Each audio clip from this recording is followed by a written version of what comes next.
దేవునికి స్తోత్రం. ఏదైనా ఆశ్రయపురమైన దేవుడైన యెహోవా సర్వోన్నతమైన వాగ్దానం. ఆయనను ఆశ్రయించు వారందరూ ధన్యులు. కీర్తన గ్రంథం 2:12. ప్రియా సర్వోన్నతుడైన దేవుని బిడ్డలారా, ప్రభువైన యేసుక్రీస్తు మహిమ కలిగిన నామములో మీ అందరికీ ఈ యొక్క ఉదయకాల సమయంలో నా హృదయపూర్వకమైన శుభాభివందనాలు తెలియజేస్తున్నాను. దేవుని హత్తుకున్న వారందరూ కూడా ధన్యులని దేవుడి వాక్యం మనకు సెలవిస్తుంది. మన జీవితంలో ఎన్నో సమస్యలు, ఎన్నో పోరాటాలు, వాటన్నిటినీ ఎవరికి చెప్పాలి, ఎవరు మనకు సహాయం చేయగలరని మనం అల్లాడుచున్నాం దినదినము, ప్రతిదినము. అయితే పరిశుద్ధ గ్రంథం స్పష్టంగా మనకు తెలియచేస్తున్నది ఏమిటంటే, దేవుని ఆశ్రయించి వారు ధన్యులు. ఆయనను మనం ఎప్పుడైనాను కలుసుకోవచ్చును. ఏ సమయంలోనైనా సరే ఆ దేవాదేవుడిని యేసుక్రీస్తు ప్రభువు మన యొక్క అక్కర్లన్నీ కూడా ఆయనకు తెలియచేయదు. ఆయన కునుకడు నిద్రపోని గొప్ప దేవుడు మనకున్నాడు. మీరు నన్ను వెతికినేళ్ళ పూర్ణ మనసుతోనూ నన్ను గూర్చి విచారణ చేసినేళ్ళ మీరు నన్ను కనుగొందురని ఇర్మీయా గ్రంథం 29:13 పరిశుద్ధాత్మ దేవుడు తెలియజేస్తున్నాడు. ప్రియ దేవుని బిడ్డలారా, ఒకరోజు సుంకరి తన జీవితంలో నెమ్మది లేనివాడై దేవుని ఆశ్రయించడకు తీర్మానించాడు. దేవుని ఆలయం వెలుపల నిలవబడి ఆకాశ వైపు కళ్ళెత్తుడికైనను ధైర్యం చాలక రొమ్ము కొట్టుకొనుచు, దేవా పాపినైనా నన్ను కరుణించమని పలికాడు. ప్రభు ఆ ప్రార్థన ఆలకించాడు.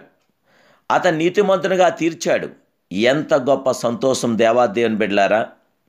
ఈరోజు మన ఆశ్రయపురమైన దేవుడు మన ప్రార్థన ఆలకించే దేవుడు. దేవా నేను పాపినని మనం అడిగితే మన పాపను క్షమించి మనల్ని మన్నించి మన జీవితంలో జయమిచ్చి విజయం గల విజయప్రదాతే మన జీవగల యేసుక్రీస్తు ప్రభుల వారు. ఎంత ఘోర పాపైనా సరే అతడు క్రీస్తును ఆశ్రయించగలడు. ఎందుకనగా తన యొద్దకు వచ్చి వారిని ఎవరిని కూడా ఆ దేవాదేవుడని యేసుక్రీస్తు ప్రభు వారు తోసివేయడు. సుంకం వసూలు చేసే జక్కేను ప్రజలు పాపాత్ముడని చెప్పుకుంటున్నారు. అతడు సుంకం వసూలు చేయుచున్నందున పూర్తిగా ద్వేషించారు. అయితే అతడు యేసును చూడగోరి చెట్టెక్కాడు. ప్రభు అతని హృదయవాంఛలు కనుగొన్నాడు. అతని హృదయస్థితిని గుర్తించాడు. ఆ ఇంటికి రక్షణ తెచ్చాడు పరిశుద్ధాత్మదేవుడు. దేవుని బిడ్డలారా, నిన్ను ఎరిగిన గొప్ప దేవుడు, నీ అంతరిద్రములు చూస్తున్న గొప్ప దేవుడు. యెహోవాను ఆశ్రయించండి, మీరు ఉన్నతమైన స్థాయికి రాగలరు. యెహోవాను హత్తుకోనండి, ప్రభు మీ జీవితంలో కార్యం చేస్తాడు. కన్నీళ్లతో తన పాదంలో తడిపిన పాపాత్మురాలైన స్త్రీని గూర్చి యేసుక్రీస్తు ప్రభువు వారు ఇలా తెలియజేస్తున్నారు.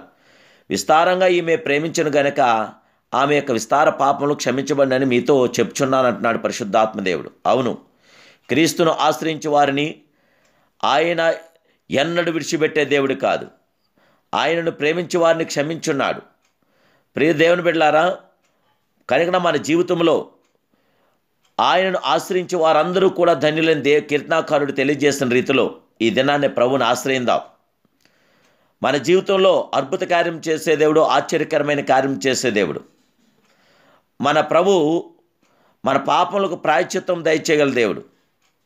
కైనా మన జీవితంలో విజయవంతమైన కార్యాలు మనం పొందుకోవటానికి ఆ పరిశుద్ధాత్మదేవుని ఆశ్రయిద్దాం. మన జీవితాలు ధన్యములు చేసుకుందాం.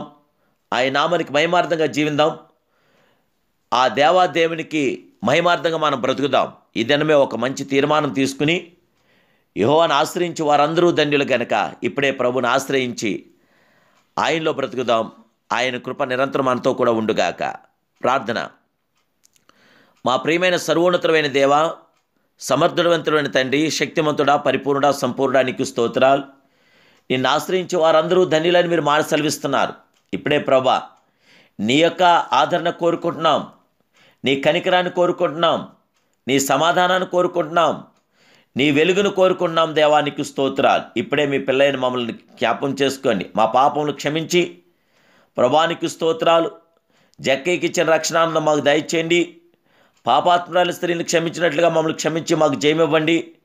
ప్రభా సుంకరిని ప్రభానికి స్తోత్రం నీ బిడ్డగా అంగీకరించి ప్రభా అతని ప్రార్థన ఆలకించిన దేవుడు నేడు మా ప్రార్థన కూడా ఆలకించి మాకు జయమనుగ్రహించి ఈ ఉదయకాల సమయంలో మా ప్రార్థన విన్నపాలు మీరు అంగీకరించి నీ ప్రియమైన పిల్లలుగా మాకు ముద్ర వేసి మమ్మల్ని నీ పేరట మమ్మల్ని నడిపించి మా చేయి పట్టి నడిపించమని మహిమా ఘనతా ప్రభావాలు మీకును ఆశీర్వాదము, జయమును, ఆయుధార్గ్యం, విజయము, సమాధానం, సంతోషం మీ పిల్లలు మాకందరికి దయచేసి నీ పిల్లలుగా ఈ లోకంలో మమ్మల్ని నడిపించమని ఏస్తున్నాలు ప్రార్థిస్తున్నాను కన్న తండ్రి. Amen, amen, amen. May God bless you.